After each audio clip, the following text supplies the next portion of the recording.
Thomas and Friends Storytime Collection.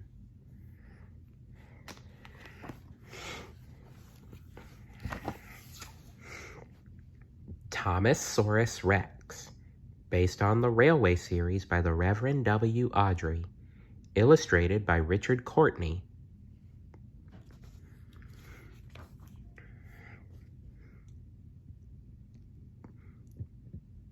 Thomas puffed into the yard after a long day. He saw James and Gordon talking together.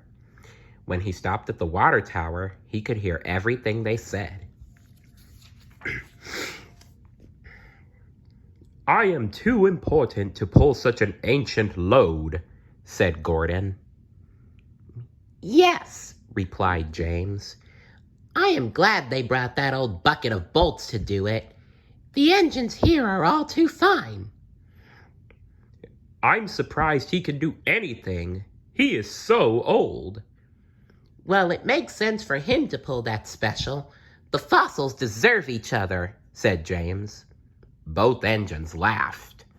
Thomas wondered what they were talking about.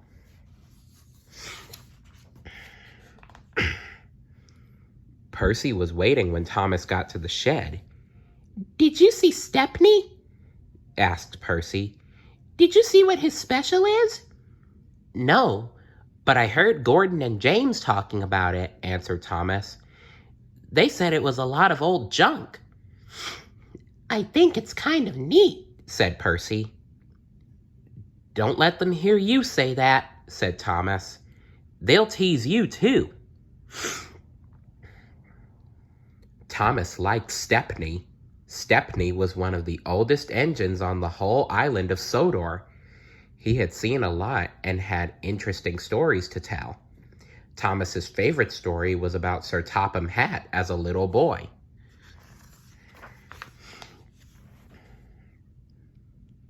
One beautiful day, little Topham Hatt was out for a carriage ride with his grandfather. The horse was dashing through the countryside. Grandfather Hatt saw a rut in the road, but it was too late to swerve. Crack! The carriage's axle was broken and the horse ran off. Luckily, no one was hurt, but they were a long way from home. Just then, Stepney, a brand new engine, came chugging by. He was pulling a load of coal, so he didn't have any passenger coaches.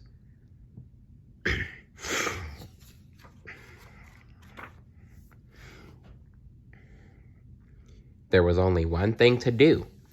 Topham Hatt and his grandfather crawled up on top of the pile of coal, and off they went. When they got to town, little Topham Hatt was covered head to toe in coal dust. He was very dirty, and so was Grandfather. So Mother couldn't be cross. They both laughed and even had their pictures taken. Thomas always liked that story, and Percy liked it too. It made them laugh to think that Sir Topham Hatt was ever that dirty.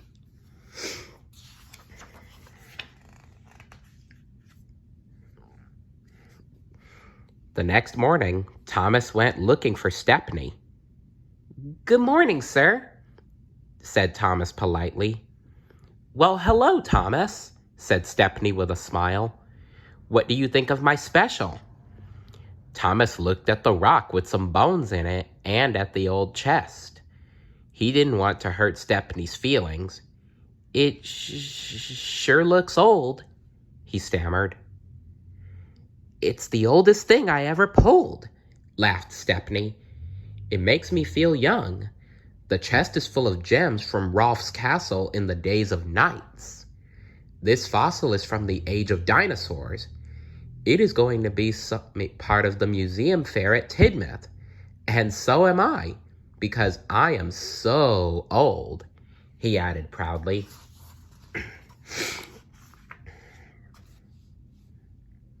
Thomas thought the things seemed pretty interesting, but he remembered Gordon and James saying they were junk.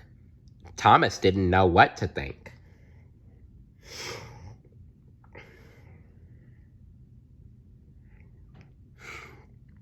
Just then, Sir Topham Hatt came to see the engines. "Stepney and his special must go to Tidmouth for the museum show," he said. "But the hill to Tidmouth may be too steep for Stepney with that valuable special, so someone will need to push from behind."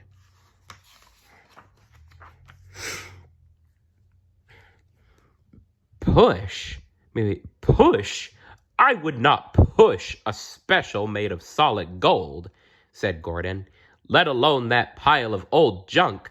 I only pull specials, and important ones at that.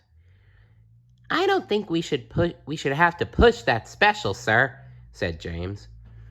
Thomas did not want the others to tease him, but he saw that Stepney looked sad that no one wanted to help him.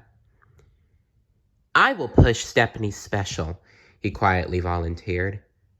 "Thank you, Thomas," said Sir Topham Hatt. "I appreciated when engines proved that they are really useful."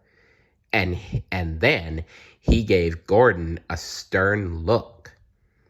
Gordon puffed, and James gave a cheeky chuckle. "Better than us," he said.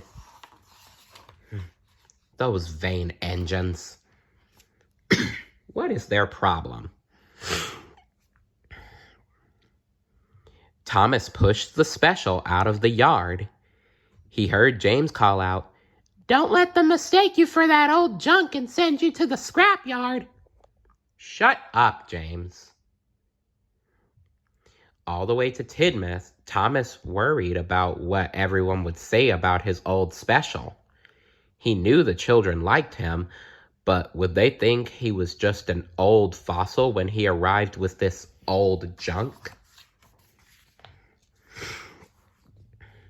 When they arrived at Tidmouth, there were already lots of interesting things to see.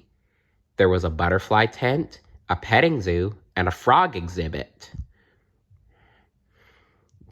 Thomas helped Stepney onto a special siding that allowed everyone to see the fossil and chest close up, but no one seemed to notice they were there. And then Thomas heard one little boy shout with delight, "Look over there! It's Thomas! And he brought a dinosaur!"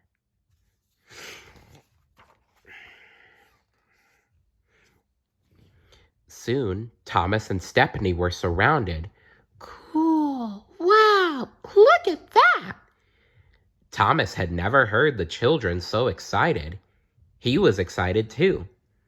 Sir Topham Hatt walked over to them. Thomas was surprised to see that he looked dirty. "Good work, Thomas," said Sir Topham Hatt. "I should have come with you and Stepney. I got a flat tire. I haven't been this dirty in a long time."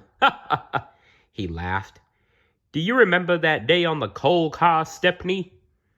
"I sure do," chuckled Stepney. "You are a happy little boy, sir." "Just like these children. They will never forget this day." "And neither will I," added Sir Topham Hatt. Just then a man with a camera walked up. He said, Everyone smile and say, steamy." Flash. So remember, not all old things are bad. Old things and old people can be quite good. And you are only as old as you feel. Yep, believe me, you are only as old as you feel. And as I said before, old things can be good. See you later. Bye.